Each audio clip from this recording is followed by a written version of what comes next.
not discounting the uncertainties ahead of us, but being prepared and instilling patriotism into the minds of everyone, especially our young, is the best option.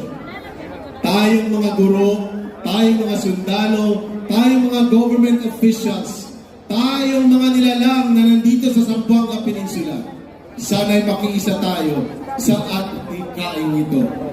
Zamboanga Peninsula must lead this cause, and ZIPRA has the ultimate mission to prepare our young.